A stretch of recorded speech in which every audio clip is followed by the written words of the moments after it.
दोस्तों, आए गए दिनों हम हमेशा अपने दैनिक जीवन में एलियंस के और यूएफओ की देखे जाने की खबरें सुनते रहते हैं। कहीं आसमान में तो कहीं किसी बिल्डिंग के ऊपर, तो कहीं मंगल पर तो कहीं चांद पर। NUFORC national unidentified flying object reporting centre में अब तक 1177 बड़े केसेस दर्ज हैं और छोटे मोटे केसेस की तादाद तो लाखों में है। तो चलिए दोस्तों, बात करते हैं एलियंस के बारे में। मैं हूं आपका दोस्त रोहित और आप देख रहे हैं यूनिवर्स एडवेंचर। दोस्तों, जिस आकाश गंगा में हम रहते हैं उसमें अरबों तारे हैं, लेकिन तारों की अपेक्षा ग्रहों की मात्रा बहुत ज़्यादा है। ड्रिक इक्वेशन के हिसाब से हमारे ब्रह्मांड में हजारों लाखों ग्रहों पर जीवन संभव है। लेकिन दोस्तों, जीवन के बारे में हम क्या जानते हैं? एक पृथ्वी जैसा जीवन, किसी ग्रह पर जीवन होना ही उस ग्रह के लिए बहुत बड़ी बात नहीं है। जिस तरह हमारी पृथ्वी पर 87 लाख प्रजातियों में से एक विकसित सभ्यता का निर्माण हुआ है, ठीक उसी तरह कहीं दूर दूसरे ग्रहों पर भी एक विकसित सभ्यता का होना बहुत ज़रूरी है, जो हमारे पृथ्वी पर आने के काबिल हो। दूसरे ग्रहों से किसी सभ्यता का हमारी पृथ्वी पर आना भी एक बहुत बड़ी चुनौती है।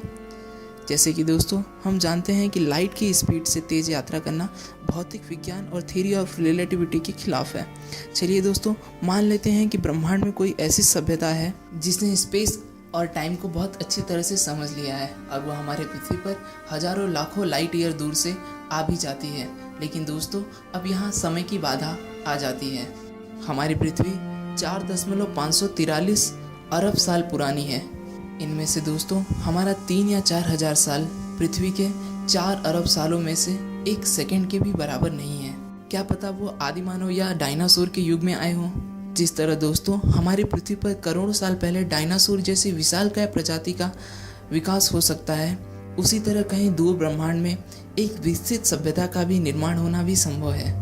पृथ्वीवासियों ने तो अभी ब्रह्मांड को समझना शुरू ही किया है। जितने भी बड़े आविष्कार हुए हैं वो सब पिछले 400 सालों में ही हुए हैं। टेलीस्कोप से ब्रह्मांड को देखना, संचार के माध्यम, इंटरनेट और सैटेलाइट के आविष्कार, रॉकेट्स, परमाणु बम और यहाँ तक कि दोस्तों पृथ्वी की 90% जनसंख्या भी पिछले 400 सालों में ही बढ़ी है। हो सकता है दोस्तों आने वाले कुछ हज़ार सालों में ओजोन लेयर या CO2 की मात्रा बढ़ने की वजह से, परमाणु युद्ध या किसी ज्वालामुखी के फटने की वजह से या महामारी आ जाने के कारण पृथ्वी पर मानव जाति का अंत हो सकता है, जो कि दोस्तों पूरी तरह से संभव भी है। पृथ्वी पर हमेशा से परिवर्तन होते आए हैं। लेकिन दोस्तों, अगर हमारी सभ्यता ऐसे ही अच्छी तरह से फलती फूलती रही तो यह भी संभव है कि आने वाले 2-4 हज़ार सालों के बाद पृथ्वी पर एक ऐसी मानव सभ्यता का निर्माण होगा जिन्होंने ब्रह्मांड के बड़े बड़े रहस्यों से पर्दा उठा दिए होंगे। वो मानव सभ्यता दोस्तों हम इंसानों से 1000 गुना ज़्यादा एडवांस होगी। उनकी सोच हमसे बहुत ऊंची होगी। उन्होंने ब्रह्मांड की बहुत सारी बड़ी चीज़ों में विजय पाली होगी। विज्ञान की हर एक बड़ी खोज पहले एक सपने जैसा लगता है। अगर 400 सालों में ऐसे विकास हो सकते हैं तो आने वाले हजारों सालों में तो बहुत कुछ संभव है।